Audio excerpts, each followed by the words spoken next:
جا جا رات کو جب تک باپ سو رہا ہو اس مردہ لاش کے جسم کو سونگ کے دیکھنا، خدا پاک کی قسم پسینے کی بدبو نہیں آئے گی بلکہ اولاد کے مستقبل کی خوشبو آئے گی۔ یہ وہی باپ ہے جو آدھی چمچی چائے میں ڈال کے آدھی بچا کے رکھ دے، پتروں دے کام آئے گی۔ نیا جوڑا نہیں پہنتا، پتروں دے کام آئے گا۔ اور میرے عزیزوں، بازار سے مطلب کی چیز نہیں کھاتا کہ پتروں دے کام آئے گا۔ پتر کہندے ساڈے ماپیاں ساڈے لیے کیتا کوئی نہیں۔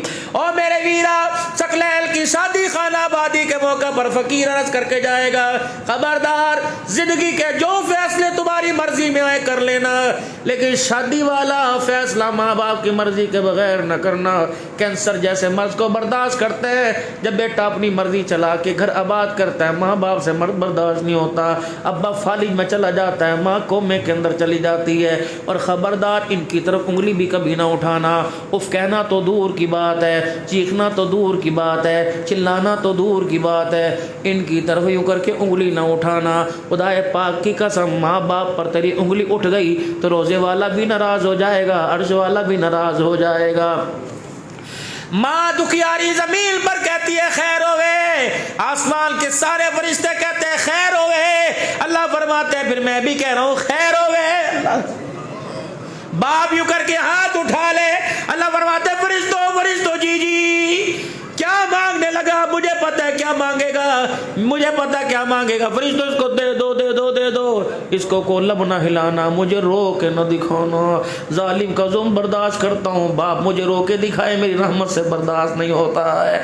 اس کو کہہ دو 4 بال تیری داڑھی کے سفید ہیں، پتہ نہیں نمازی ہے کہ بے نمازی۔ جب یوں کر کے کہتا اللہ پتنا دی خیر کر دے، اللہ فرماتے ہیں ہاتھ جلدی نیچے کر لے، تجھے میں غم میں دیکھتا ہوں تو میری رحمت کو بھی حیا آنے لگ جاتا ہے۔ ان کو راضی راضی قبر میں بھیجنا، ان کو راضی راضی اپنے گھر میں رکھنا۔ میرے پیارے، شادی کے بندھن میں کوئی ایکس وائی زیڈ، کوئی بھی شادی کے بندھن میں بنے، پہلی رات بیوی کو سمجھا دینا جسم سے چمڑا علیحدہ کر برداشت کروں گا لیکن میرے سے ماں باپ علیحدہ نہ کرنا۔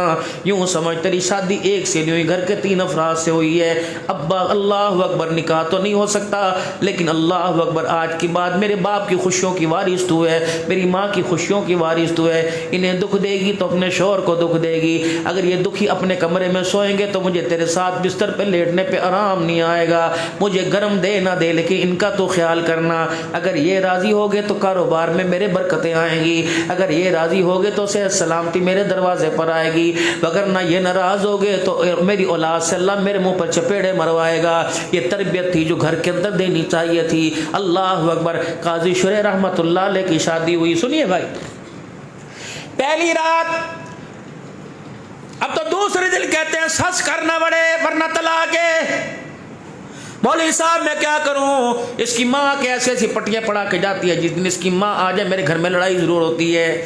قاضی شریح کا نکاح ہوا، قاضی بیوی پہلی رات آ کے بیٹھی، قاضی شریح نے یوں کر کے گھونگھٹ اٹھایا، کہا معذرت کے ساتھ جسم پہ ہاتھ نہ لگانا، پہلے یہ بتاؤ میری ذمہ داری کتنی ہے، مجھے بتائیں میں نے گھر کا کیا کیا کام کرنا ہے، مجھے بتائیں آپ کو ناشتہ کتنے بجے دینا ہے، مجھے بتائیں آپ ہفتے میں کپڑے کتنی مرتبہ پہنتے ہو، مجھے یہ بتائیں آپ کے سونے کی کیا ترتیب ہے، آپ کے اٹھنے کی کیا ترتیب ہے، رات کو کس وقت سوئیں گے اور آپ کو صبح کس وقت اٹھانا ہے، مجھے آپ یہ بتائیں۔ اللہ پھر مجھے آپ یہ بتائیں، اللہ اکبر، میں کپڑے ہفتے میں کتنی مرتبہ مجھے بدلنے کی اجازت ہے، آپ 10 مرتبہ روٹی کھائیں پکا کے دوں گی، آپ بتائیں جو آپ آٹا لے کے آئیں گے اس میں سے مجھے کتنی مرتبہ روٹی کھانے کی اجازت ہے، مجھے آپ بتائیں کتنے دن بعد میں اماں کے گھر جاؤں، کتنے دن بعد میں ابا کے بلاوے پہ گھر جاؤں، اگر آپ کہیں گے تو چلی جاؤں گی، اگر آپ کہیں کہ آج کے بعد ماں باپ کے گھر میں نہیں جانا تو میں ماں باپ کے گھر میں نہیں جاؤں گی۔ قاضی شریح کی آنکھوں میں آنسو آ گئے اور یوں کر کے دامن پھیل گیا،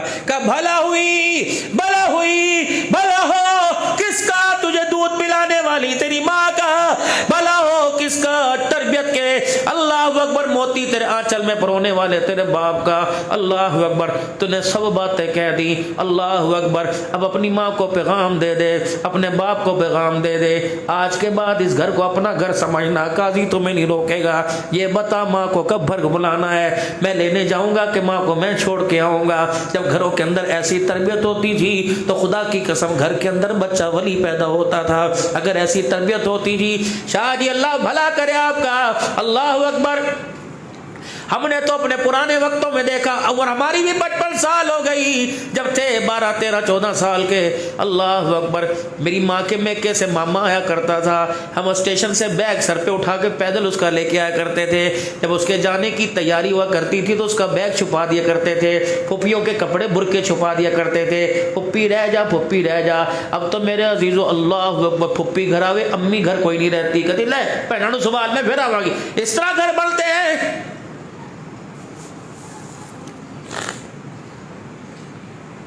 سمجھا دینا ثقلین خدا کے واسطے آنے والی کو، محنتیں کر کر کے تیرا لال جوڑا، محنتیں کر کر کے جتنا بھی زیور بنایا ہماری خون پسینے کی کمائی ہے۔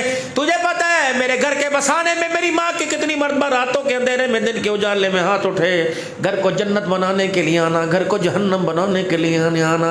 اگر جنت بنائے گی تو میری خدمات تیرے ساتھ ہے، اگر جہنم بنائے گی تیرا کچھ نہیں بگڑے گا، میرے گھر کا شرازہ ہی بکھر جائے گا۔ میں تجھے لال جوڑے میں براتیوں کے سامنے لے کے آیا ہوں، اللہ اکبر، پھولوں والی گاڑی کے اندر لے کے آیا ہوں، خبردار یہ پھول کی اہمیت کو، پھول گھر کے اندر کھلنے دینا، وگرنہ تیری مرضی، ہزاروں گھر بنے ہزاروں ٹوٹ گئے۔ یہ ازواجی زندگی کا معیار علماء کرام سے سیکھا جائے، علماء کرام سے آ کے پوچھا جائے کہ ہم نے ازواجی زندگی بنانے کیسی ہے۔